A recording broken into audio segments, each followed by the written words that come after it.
Bonjour Samuel. Bonjour. Donc, je suis ravie de vous avoir sur ce premier numéro de l'interview signature.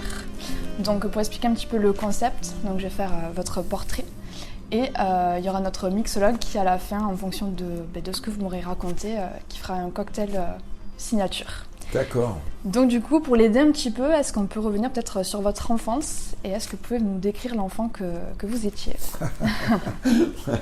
Moi, j'étais un enfant extrêmement turbulent. Je crois que j'étais très en colère, en fait. Je sais pas très bien pourquoi, hein. Mais j'étais assez ingérable. Aujourd'hui, on dirait hyperactif, mais le problème de l'hyperactivité, c'est qu'on n'arrive pas à se concentrer.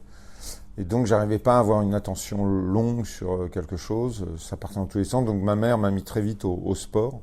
Très jeune, je suis à 3 ans et demi, 4 ans, j'étais au judo. Et donc, j'arrête. Là, ça m'a un petit peu calmé.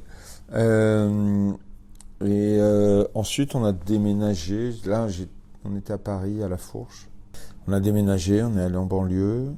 On était trop loin, il n'y avait pas de club de judo, il n'y avait plus rien. Je suis devenu un enfant plutôt solitaire à ce moment-là. D'accord. J'avais perdu mes copains, j'étais pas à l'aise dans cet endroit-là. Donc je passais les après-midi, je marchais tout seul. Alors c'est marrant parce que aujourd'hui, jamais, moi, à l'âge que j'avais 9 ans, jamais je laisserais mon enfant partir 9 ans, marcher comme ça, comme marcher dans les rues de Paris. Et en fait, à l'époque, c'était pas un problème. C'était moins dangereux peut-être? Je pense que c'était tout aussi dangereux, mais sauf qu'on en parlait moins.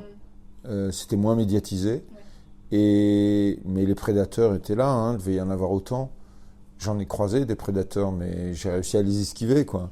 Mais pas des enlèvements ou des choses, mais des mecs un peu pervers. Mais je sais pas, hein, c'était... oui, on apprenait à passer entre les gouttes. D'accord. Et du coup, est-ce que c'est enfant que vous avez pensé à devenir comédien ou c'est un peu plus tard? Non, je me le serais pas autorisé. Pour moi, c'était complètement inaccessible. C'était un monde parallèle. Même les artistes, de façon générale. Donc, les métiers qui me faisaient rêver, c'était voler, aller dans l'espace. Pour moi, c'était ça. C'était l'espèce le rêve de l'être humain, de pouvoir voler ou d'atteindre la Lune, c'est complètement fou, mais c'était des professions, c'était des métiers, c'était reconnu comme des métiers. Donc ça pouvait être accessible, quoi. Bon, jusqu'à ce que je découvre que j'ai un problème avec l'école. Donc. Et du coup, c'est à quel moment que vous êtes dit je veux faire comédien, je vais en faire ma vie? D'abord, je voulais être peintre parce que j'étais assez bon en dessin et je me disais tiens, c'est une voie possible, acceptable. Donc je rêvais de faire les Beaux-Arts. Et les Beaux-Arts l'accès aux Beaux-Arts est devenu de plus en plus compliqué, repousser l'âge, demander des diplômes. Et moi, je voyais ce projet s'éloigner de plus en plus. Et là, j'ai rencontré des mecs qui faisaient du théâtre. Et j'ai trouvé ça fou. Je savais pas qu'on pouvait prendre des cours, je savais pas qu'on pouvait être en équipe, on dormait dans le théâtre, ils écrivaient des trucs, on montait des projets. C'était fou, il y avait des garçons, des filles. Enfin, tu vois, il y avait un truc très heureux, très joyeux, très créatif. L'idée du groupe, moi le dessin c'était assez solitaire, je pouvais passer une nuit à dessiner et donc c'était un endroit très secret, très, très intérieur. Donc comme en plus j'avais déjà eu une enfance où j'étais assez solitaire, j'ai voulu casser ça, je voulais pas cultiver cette solitude qui dans le fond m'arrangeait un peu, quoi. Et qui créait aussi une forme de timidité, donc je voulais m'obliger à aller vers les autres. Et donc le métier de comédien, je trouvais que c'était une voie acceptable. Et donc ça s'est fait à ce moment-là, mais là j'avais 19 ans et j'ai commencé à prendre des cours. Donc c'était des cours privés, ça coûtait assez cher, il fallait trouver de l'argent. Des fois je payais pas, je m'incrustais dans le cours. Ils finissaient par me repérer, je me faisais virer. Enfin, ça a été que ça. Donc je trouvais des stages, je rentrais dans le stage, pareil, je payais pas. Mais de fil en aiguille, comme ça, j'ai pu apprendre plein de choses. Avec votre rébellion, finalement? Non, mais c'était la débrouille. C'est-à-dire, mes parents étaient assez modestes, donc j'avais pas de quoi... Je venais d'une banlieue, et dans une banlieue où fallait encore prendre un bus quand on arrivait au RER, où il fallait encore prendre un bus, donc c'était un peu compliqué. Et donc, c'était toujours la débrouille, dormir sur Paris, trouver chez quelqu'un, ça m'est arrivé de dormir dans la rue. Payer les cours, j'avais pas les moyens, donc il fallait trouver des petits boulots. J'en trouvais, des fois j'étais un peu barman par moment, c'est marrant, tiens. si je pense à ça. J'ai travaillé dans les trains aussi, j'étais barman dans le train, j'ai lavé les vitres, j'étais gardien de nuit, je me suis occupé de personnes handicapées, je faisais plein de petits boulots, les pauvres. J'avais à cœur de les soigner, donc je les motivais à marcher. Il y en avait un surtout qui avait encore la possibilité d'un peu de marcher, donc je le stimulais chaque fois qu'on se voyait. Moi, c'était Rocky, quoi, dans ma tête. Fallait qu'il réussisse à faire 2 mètres. Jusqu'au jour où il a appelé l'organisme en disant, je veux plus ce mec, il m'emmerde tous les jours, il m'oblige à marcher, j'en peux plus. Donc, j'étais pas très adapté à ça. Mais bon, on se dit, quand même, à 19 ans, s'occuper de personnes handicapées, c'est pas mal quand même. C'est un peu courageux comme job. Donc tout ça, ça m'a permis de vivoter, de trouver des solutions en trichotant un peu, en magouillant un peu, de fil en aiguille, jusqu'au moment où il y avait des écoles d'État. C'était la rue Blanche. C'était un concours que j'ai raté d'abord une fois, et puis ensuite que j'ai réussi. Et là, tout a changé parce que j'avais une bourse. J'étais donc élève boursier. J'étais dans une école d'État gratuite avec tout un tas de cours vraiment intéressants, passionnants. Et donc là, en faisant un petit boulot, j'arrivais à me débrouiller. J'ai bossé dans un cinéma aussi, c'était génial, je voyais plein de films. Et donc la rue Blanche, et puis après ça a été le concours du conservatoire, et après ça a été la Comédie Française. D'accord. Et du coup, est-ce que toutes ces expériences, au tout début, un petit peu galère d'enchaîner tous ces petits métiers, est-ce que vous en êtes servi aussi pour vos personnages, pour vous Je sais pas, on fait un peu avec ce qu'on est. Donc, à un moment donné, je trouvais qu'il me manquait un peu d'expérience. Et quand j'étais au conservatoire, je leur ai demandé de pouvoir partir 1 an, voyager, pour m'enrichir. Et c'est ce que j'ai fait. Je voulais faire le tour du monde. En fait, je me suis arrêté à New York parce que je trouvais la ville fascinante. Puis je voulais vraiment faire ma place c'est une ville de cinéma, donc moi c'est une ville qui m'avait fait rêver toute mon enfance. Donc là j'appartenais à cette ville et je travaillais au début j'étais déménageur et après j'étais coursier. Et coursier là-bas ça se fait à vélo. Et être dans cette ville de béton avec ces buildings et en faire partie mais en vélo, c'est très fragile un vélo. On peut vous balayer assez facilement, quoi. Il n'y a aucune protection. Et donc, on est obligé de se faufiler quoi. Un peu comme des moustiques, quoi. Et là, vous avez le sentiment que la ville vous appartient. En plus, il y avait une espèce de corporation avec tous les coursiers. On se tirait la bourre, on faisait la course. Il y avait des espèces de... pas de tradition, mais il y a une solidarité, parce qu'on faisait l'hiver, on faisait les déluges au moment où il pleut, on faisait toutes les saisons, donc c'était un peu fou. Et avant le conservatoire, parce que j'avais raté aussi le conservatoire, j'ai pris un temps pour jouer dans la rue, pareil, dans l'idée de vouloir m'enrichir, de me créer de l'expérience, de me nourrir de choses que je connaissais pas forcément. Et donc, en jouant dans la rue, j'ai appris à cracher le feu, et j'avais mon spectacle, j'ai fait le tour d'Europe avec, côte Atlantique, côte d'Azur, puis ensuite l'Europe. Et tout ça, ça m'a beaucoup enrichi. Donc, c'est à la fois les petits boulots, la débrouille, être malin, trouver des solutions, trouver des astuces, et aussi identifier en fait des zones dans lesquelles j'avais des faiblesses et travailler dessus. Et du coup, est-ce qu'on peut dire que c'est aussi toute cette expérience qui fait de vous aujourd'hui un comédien qui joue autant bien dans des comédies que dans des drames? Est-ce que pour vous, c'était important de ne pas rester dans une case? Parce que souvent en France, on aime bien faire ça. Une fois qu'on a joué dans une sorte de film ou de série, laisser les acteurs toujours dans les mêmes cases, alors que vous jouez dans plein de choses totalement différentes. C'est une question compliquée parce que, en fait, entre le fantasme de ce qu'on voudrait faire, de ce qu'on imagine de soi et ce qu'on voudrait proposer au public, il y a ce que le public accepte, ou les gens du métier, ou les critiques même, disent non, qu'est-ce qu'il nous a fait là? Qu'est-ce qu'il lui a pris? C'est-à-dire qu'on voit des comiques qui rêveraient de jouer des héros, et des héros qui rêveraient de jouer des comédies. Moi, c'est un peu ça. C'est-à-dire que je vois par exemple dans Alex Hugo, c'est une espèce de héros solitaire, un peu buriné comme ça, qui est en contact des éléments, de la nature. Et moi, ce que j'adorais faire quand j'étais au conservatoire, c'était jouer des comédies, parce que ça faisait marrer tout le monde. Et je trouve ça extrêmement convivial, en fait, la comédie. Parce que ça appartient à tout le monde a un avis sur la comédie. C'est drôle, c'était pas drôle. Et on peut pas se cacher derrière un discours intellectuel, en fait. T'as pas de planque. Donc t'es obligé de te mettre à nu avec le risque de faire quelque chose qui va pas faire rire. Donc c'est très généreux, la comédie. Et c'est un exercice que j'adore, et parfois j'essaye de revenir, mais au théâtre c'est plus facile pour moi. Et au cinéma, je sais pas, on verra. D'accord. Et justement, avant de parler donc de votre nouveau rôle dans le film Seul, qui n'est pas une comédie. Non, qui n'est pas du tout une comédie justement. Quel est pour vous jusqu'ici le rôle, votre rôle qui vous a le plus marqué?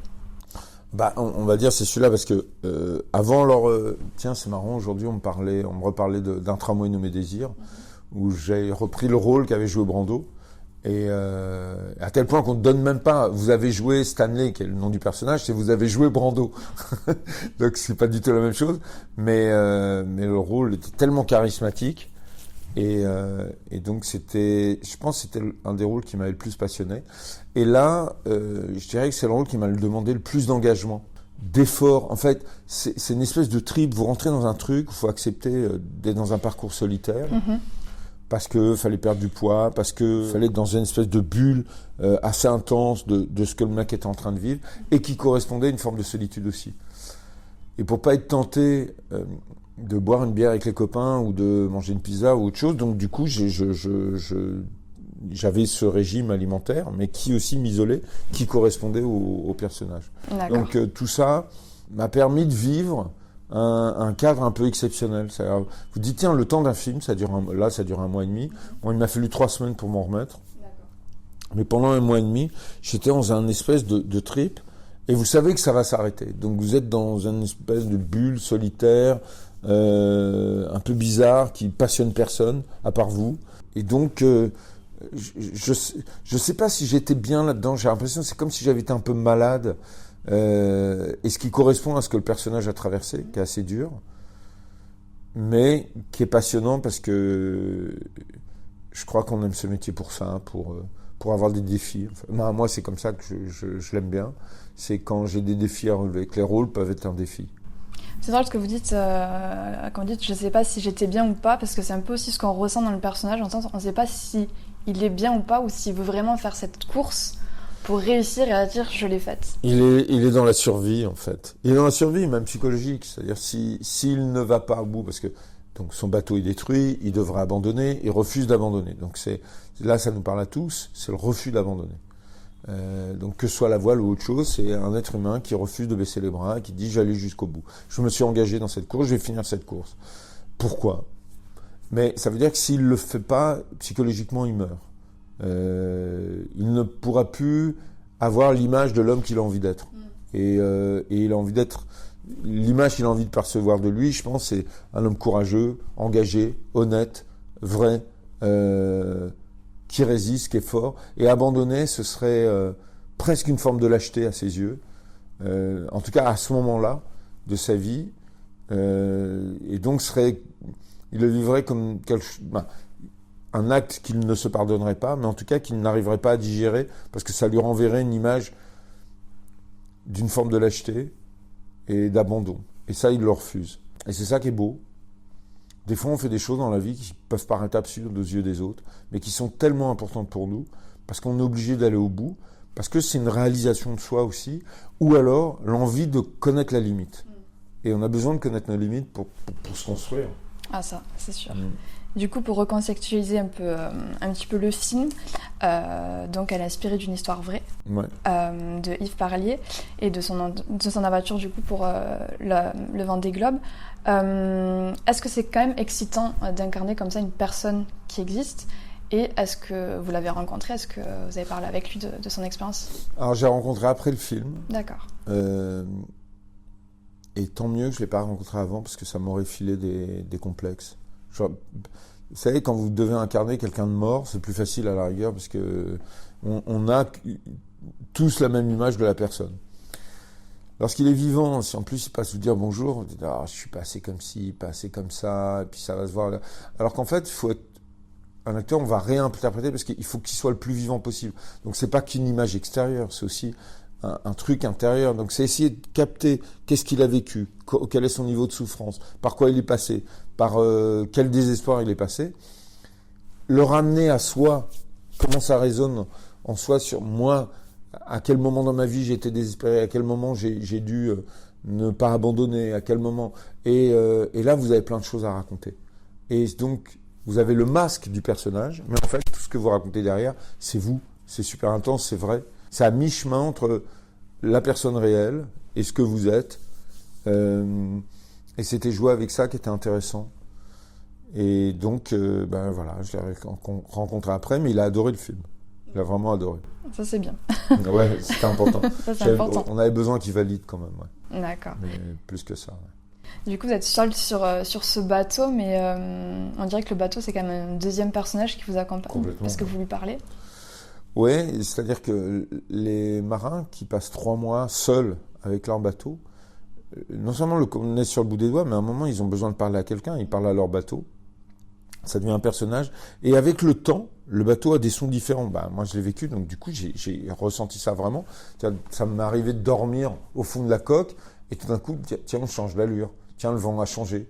C'est-à-dire que au bruit, à la différence des bruits, parce que c'est extrêmement sonore, parce qu'il n'y a pas de protection, c'est pas pour le confort, c'est vraiment pour la rapidité. Donc ça résonne là-dedans. Et la moindre variation de vent, de temps, de houle, de direction, la façon dont le bateau prend le vent, il ne va pas avoir les mêmes sons. C'est comme s'il parlait, c'est comme s'il vous disait quelque chose. Et donc il y a un lien, il devient vivant à vos yeux. Tous ces moindres sons, ces différences, ça devient une forme d'échange et de parole qu'il a, où il raconte ce qu'il ressent. Et donc vous aussi, vous pouvez lui raconter ce que vous ressentez. Et là, il y a un dialogue qui s'installe. Et donc ça devient un personnage, mais ça devient un ami pour un marin. C'est vrai, et on le ressent vraiment dans le film, je trouve. Et vous parlez aussi du coup de cette perte de poids. Ouais, donc il a perdu énormément de poids parce qu'il n'avait plus rien à manger. Donc il casse son bateau, il casse son mât, il décide de pas abandonner, il répare son mât. Alors faut savoir, il a fallu 4 hommes, une grue pour monter le mât, et lui tout seul, il va le démonter, le couper, le rassembler, l'ajuster, refabriquer un mât, le remonter. Bon, techniquement, on ne sait même pas comment il a fait aujourd'hui, c'est juste improbable. Ensuite, comme il a pris du retard, il n'a plus rien à manger. Il est blessé, il a des convulsions parce qu'il avait eu un accident quelques temps après, il a quand même pris le départ, il est quand même abîmé. Donc rien ne se passe comme prévu, la radio tombe en panne. Enfin, il accumule des difficultés. Et donc, il perd. Alors moi, ce que j'avais su, c'est qu'il avait perdu 10 kilos, heureusement. J'ai su 10 parce qu'en fait, il en a perdu 15. Mais 15, j'aurais du mal à les atteindre parce qu'en 3 semaines, j'ai perdu 10 kilos, ce qui est déjà très rapide. Et c'était la course au gramme, quoi. Je devenais complètement obsédé.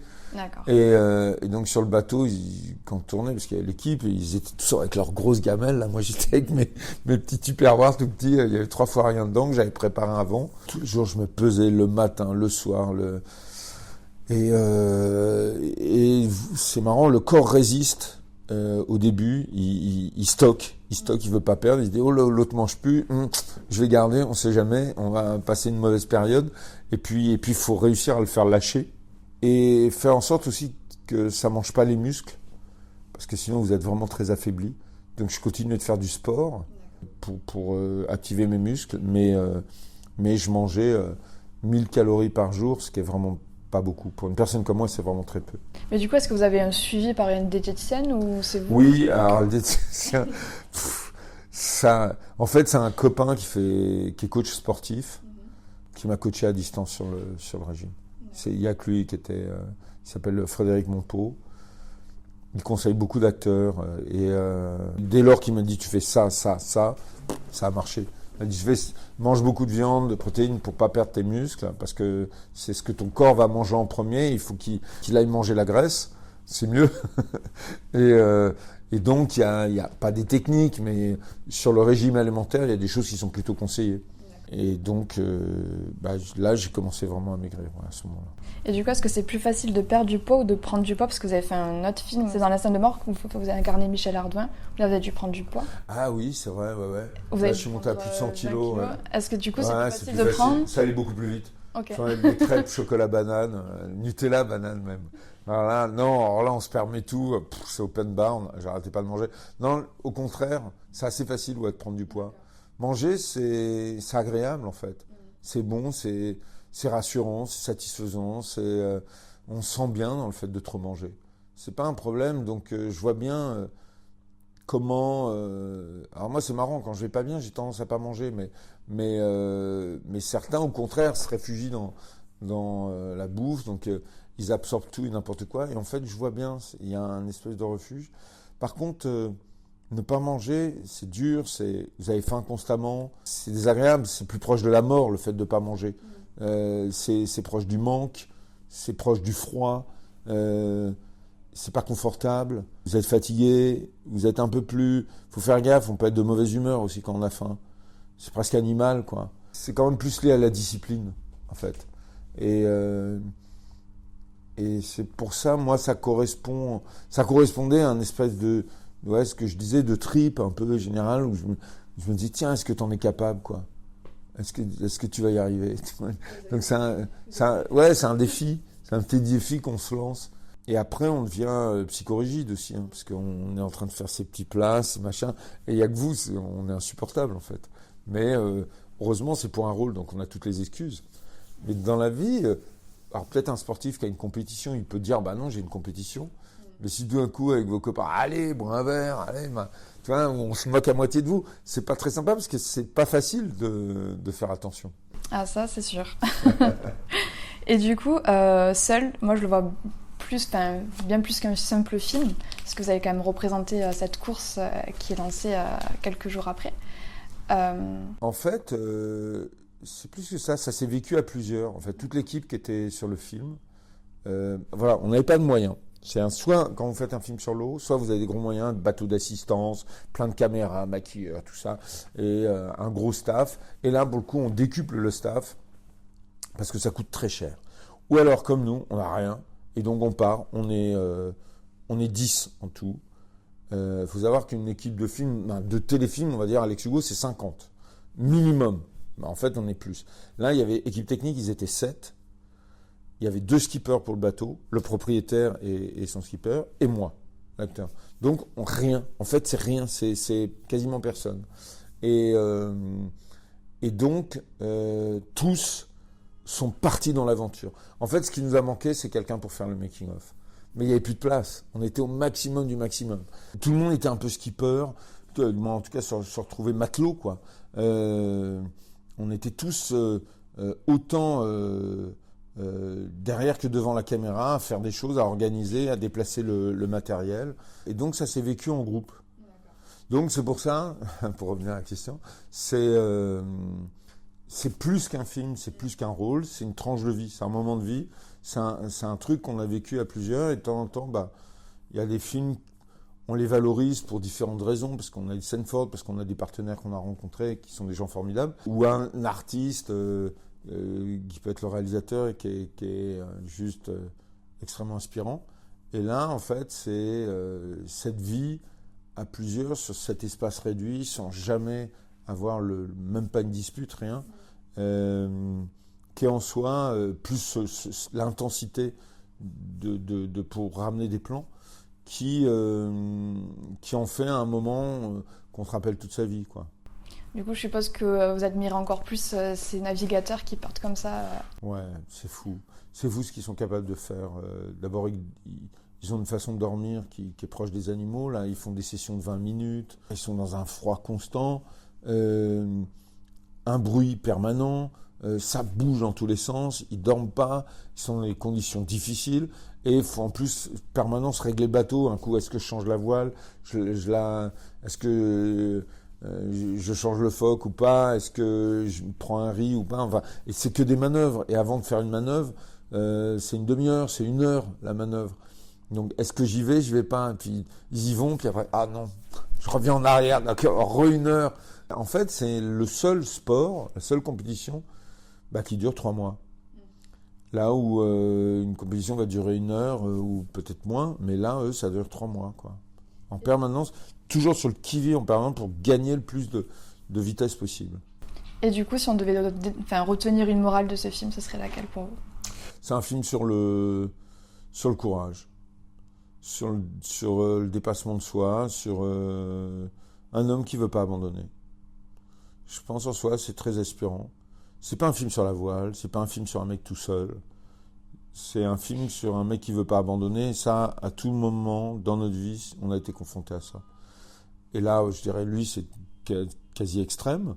Mais ça, c'est bien parce que ça donne des références. Ces êtres humains, ces mecs qui ont vécu ça, et c'est pour ça que ça vaut le coup de faire des films sur eux. C'est des modèles d'inspiration pour notre vie de tous les jours. D'accord. Et du coup, j'avais ma dernière question, mais vous aviez répondu quelques jours avant, c'était comment définir votre carrière avec une saveur et une couleur. Vous avez répondu vert et salé, et du coup, je voulais savoir pourquoi. Ben justement, je sais pas très bien pourquoi. Je dis je vais pas trop réfléchir. Allez, vert parce que j'aime l'extérieur profondément. Je vois par rapport au théâtre, par exemple, j'adore les tournages parce que 6h du matin, il fait froid, on est là, on prend notre petit café, on voit l'équipe qui se met en place, il fait encore nuit. J'adore être dehors. Donc dehors, pour moi, c'est le vert, quoi, c'est la nature, c'est la couleur de la nature. Donc la recherche du vert. Et pourtant, la mer, c'est bleu en bas, c'est bleu en haut avec le ciel. Mais finalement, je choisis le vert parce que j'ai besoin du contact avec les arbres, j'ai besoin du contact avec pas seulement les éléments, mais aussi la nature vivante, le végétal. Et j'ai dit salé parce que entre les saveurs, alors je me dis une saveur qui donne envie de bouger en fait. Moi, le sucre, ça me donne envie de m'installer et d'être un petit peu contemplatif. Et le sel, ça me met un peu... voilà, j'ai mis du sel dans ma vie. C'est ça. Je marche à cette idée. Alors, j'aurais pu dire du piment, mais là, il me dit, il ne faut pas exagérer quand même. Le sel, c'est déjà pas mal, quoi. Voilà.